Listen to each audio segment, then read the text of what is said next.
This season of Hitch20, it's all about the camera. If we were to cut away from him, we wouldn't get that inner fear. With Hitchcock's episode Dip in the Pool, we explore camera orchestration. What you need to see when you need to see it. These are the forgotten gems of Alfred Hitchcock. Join us as we explore the 20 television episodes Hitchcock personally directed. The Hitch20.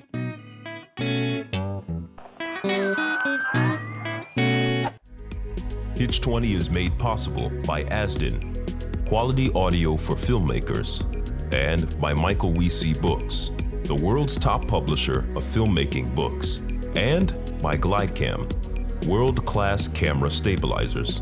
We also enjoy the inspiration of subscribers like you. Thank you. The size of the image is very important to the emotion, particularly when you're using that image to have the audience identify with it. It's about what mood he's in. What's his state of mind? You can only think of the screen and how best to communicate that emotional state of mind compositionally and rhythmically. Alfred Hitchcock. But that took a lot of graft. William, it's all very well for you to act like a peasant in front of me, but please make an effort In front of those to hide culture in front of other vultures? people. Don't Yes. worry, don't worry. I'll just stay away from them. I can amuse myself in Europe.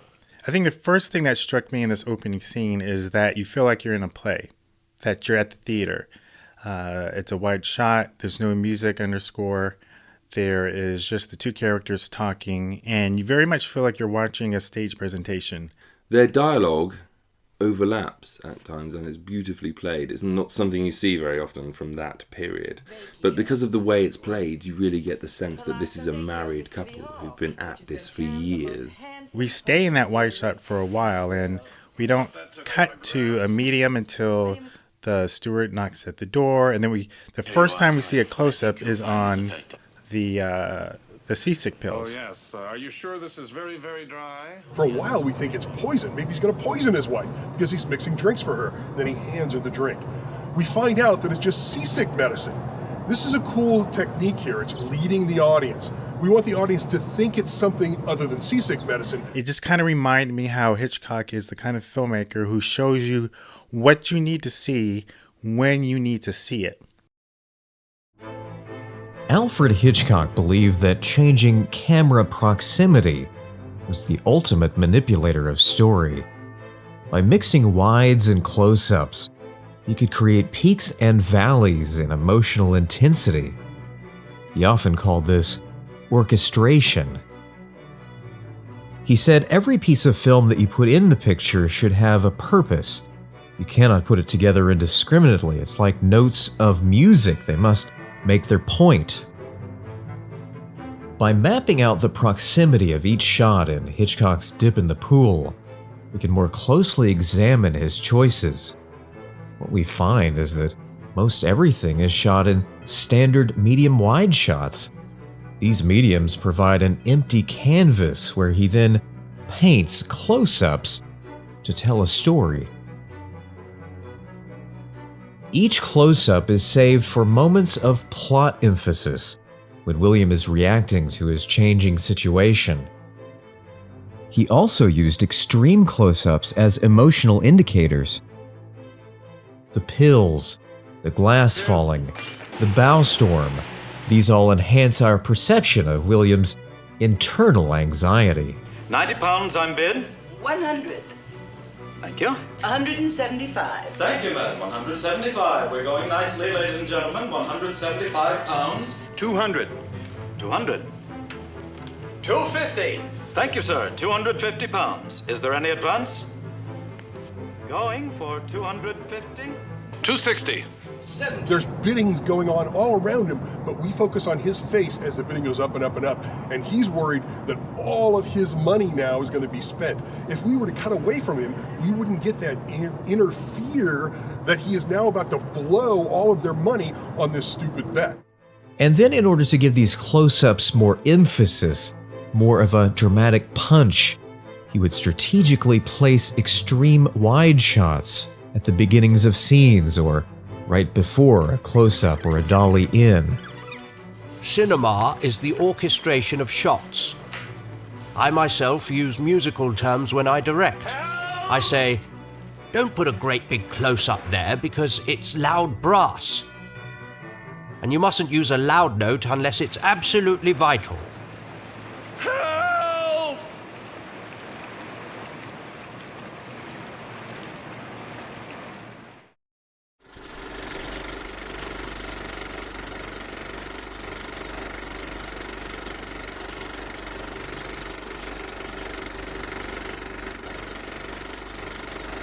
When it comes to setting up your shots, directing your actors, fixing your screenplay, and of course, saving the cat, Michael Weese's experts have every production topic covered. The world's top publisher of how-to books for filmmakers. Asden sound production equipment is known worldwide, synonymous with performance and reliability. From shotgun microphones to wireless mics and mixers, Asden gives your film the sound it deserves. Asden, quality audio for filmmakers. Those Hitchcockian long takes just got easier with the versatile, lightweight GlideCam stabilizer. A GlideCam on your production means smooth, flowing video. GlideCam, the name and future of camera stabilizers.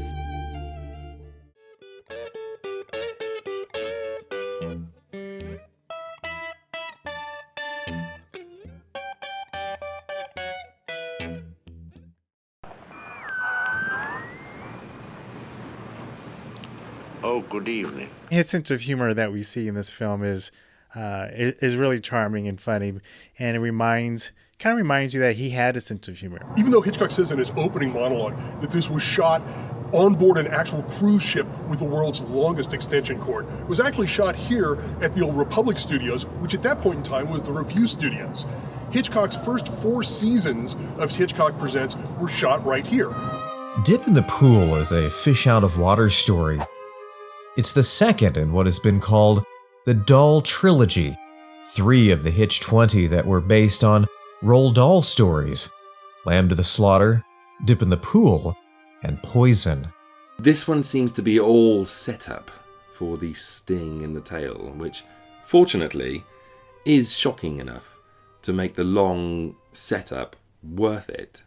Hitchcock fans will notice Doreen Lang, who would later make an appearance in The Birds. I think you're the cause of all this. I think you're evil! Evil! It's easy to forget that he's also a director and a storyteller who is very keenly aware of set design and wardrobe. I think about the scene where William Bottlewell first meets with Renshaw, and it's subtle, but you notice that, William's character is wearing a very loud plaid jacket. He doesn't dress the way that the rest of the polite society on the ship are dressing. He's rather more oafish, and he's mercilessly snubbed by Mrs. Renshaw. There's a real sense of class warfare going on. See you, Mrs. Renshaw. What on earth do you see in that awful man? It's less an exercise in suspense and more a kind of moral fable about overreaching your limits. He's still able to build tension. He's still able to build mystery. And the twist at the end kind of puts a cherry on top. Such a nice man. He waved to me. A nice surprise amongst the cast is the presence of Fay Wray, who's so known to cinema audiences as the jungle adventuress and romantic heroine. And the twist at the end was great. The place to set up this plot twist was in that encounter in the hallway. The dialogue in that scene should have been something that could be played 2 ways.